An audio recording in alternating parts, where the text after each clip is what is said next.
Uy, unsa naman po'y drama natos kinabuhi karong adlaw? Wala lang, gusto lang ako mukaon og pizza sayo sa buntag. Pag human ako sa akong daily routine cardio exercise, nangala mo kog pizza pagkita ako sa poster ni Taylor Swift. Pizza ang favorite na pagkaon ni Taylor Swift kay every time na siya imbitaw ng mga fans sa VIP backstage pass, pizza gid ang ginapakaon. Di ni basta-basta na pizza kay New York style pizza ni. Plus partneran pag ginatog mangga, wa na piti-piti na atong breakfast ani. Unsa pa mo ginahulat dia, larga bulan na kay gutom na kayo. Pag mukaon ko ginauna ginakog kaon ng prutas kay mao na siyang healthy way of eating. Baliktad no, kasagaran magud sa tuwa ginahimog panghimagas ang prutas dito pa kaonon pag human og kaon og kanon. Pero actually mas nindot gyud nahon og kaon ang prutas on an empty stomach para ma-absorb nimo tanan nutrients. Ay nagpalagdiya kay mao ang ingon ni Lolo Google. Wow, thank you Lolo Google. Di lang ta magsigig Facebook, TikTok ug Instagram, mag-Google pud ta panagsa para daghan tag matun-an ba. Kung mutana man kag mga videos and reels, piliya pud ang educational and inspirational para daghan kag matun-an. Ayon na mga puro siga-iga lang way pulos na mga videos. Mao na akong permente ginatudlo sa mga kabatan-unan, do not believe on everything you hear and see on the internet because some of it might be fake. Before ka mo tanaw, verify sa kung fake ba or tinuod, ayo din og tuo ba. Pero ikaw ni tuo man din kasi mong ex mo na nailad ka. Gamay lang gani na chat-chat, ma-fall dayon. Iya ra nang agi nimo. Unya kung masaktan, sisiyo na pud tanan lalaki, wala na gunahuna nga dili tanan tao parehas. Hahay, damay na pud may anay nga mga good boys. Kung masaktan ka, ayaw pang damay because at the first place imo ang decision nga ni-enter ana. Pero kana mga past relationship nato sa tong mga ex og mga bad experience, let's channel it into something positive. Let's take it as a lesson to become a better person. Atuan na nang i-forgive, kalimtan og move on, dagan pa kag tao nga makita in the future.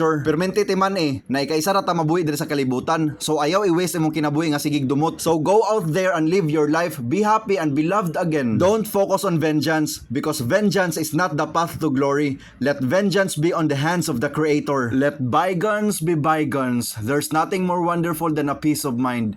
Everybody deserves to be happy. Come on, let's eat pizza and be happy. Hey, let's go.